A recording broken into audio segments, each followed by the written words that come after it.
Hello friends, আজকে আমি যে টপিকটি নিয়ে কথা বলবো সেটা হচ্ছে আমাদের বিভিন্ন বডি টাইপ নিয়ে। আমাদের অনেকের ধারণা থাকে, আমাদের যারা ছোটরা আছে, যে আমার মাসেল হচ্ছে না, আমার ফ্যাট লস হচ্ছে না, ওর তাড়াতাড়ি হয়ে যাচ্ছে, আমার তাড়াতাড়ি হচ্ছে না। কেন? কারণটা হচ্ছে আমাদের পুরোপুরি বডি টাইপটা আমাদের জেনেটিক্সের উপর ডিপেন্ড করে। তো আমাদের 3 রকমের বডি টাইপ হয়। একটা হচ্ছে একটোমর্ফ। একটোমর্ফ কারা?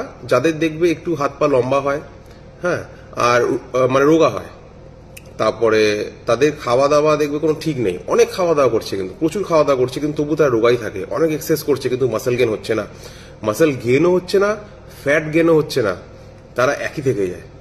তো তারা হচ্ছে একটোমর্ফ, রাইট? তো তাদেরকে যদি মাসেল গেন করতে হয় বা ফ্যাট গেন করতে হয়, তো তাদেরকে কিন্তু অনেক ডায়েট সারপ্লাসে যেতে হবে, ক্যালোরি সারপ্লাসে যেতে হবে, তাহলে গিয়ে তাদের হবে, না হলে কিন্তু কোনোদিনও হবে না। এর জন্য তাদেরকে ভালো নিউট্রিশনিস্ট এর সঙ্গে আলোচনা করতে হবে। নেক্সট আমরা যদি বলি মেসোমর্ফ। মেসোমর্ফ কারা? মেসোমর্ফ দেখবে যাদের স্কিন ফ্যাট পার্সেন্টেজ খুব কম থাকে এবং মেটাবলিজম খুবই ফাস্ট হয়।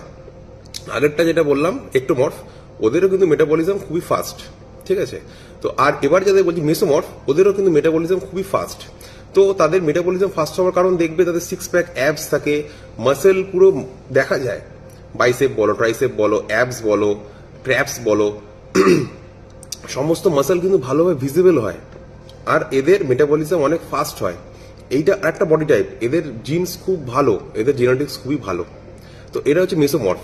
এবার লাস্ট আসছে এন্ডোমর্ফ। এন্ডোমর্ফ কারা? এন্ডোমর্ফ হচ্ছে যারা দেখবে অনেকে বলে আমি তো জল খাচ্ছি, আমি মোটা হয়ে যাচ্ছি। এরা হচ্ছে এন্ডোমর্ফ। এদের প্রকৃতিটাই এরকম, এরা অল্প খাক, বেশি খাক, বেশি খেলে তো কোনো কথাই নেই, অল্প খেলেও এরা মোটাই থাকবে। কারণটা কি? এদের মেটাবলিজম রেট খুব কম, মানে এরা যেটা খায় সেটা খুব কম, আস্তে আস্তে আস্তে আস্তে আস্তে ওটা হজম হয়। তো তাই জন্য এদের মেটাবলিজম অনেক স্লো হওয়ার দরুন এরা কিন্তু অনেকটাই মোটাই থাকবে সব সময়ের জন্য। তাহলে এই নিয়ে আর কমপ্লেন করবে না যে ও কেন মোটা হয়ে যাচ্ছে, ও কেন রোগা হয়ে যাচ্ছে, ওর তাড়াতাড়ি মাসেল গেন হচ্ছে, ওর কেন হচ্ছে না। তো সমস্ত এইটা কিন্তু আমাদের হাতে নেই, এটা পুরোপুরি জেনেটিক্স, যে কার কি তাড়াতাড়ি হবে। তো সুতরাং তোমরা ওইসব মাথায় না নিয়ে নিজেরা নিজেদের মতন আস্তে আস্তে ডায়েট ফলো করো, আর এক্সারসাইজে মন দাও, ওয়ার্কআউট করো, স্ট্রেংথ ট্রেনিং করো। Thank you.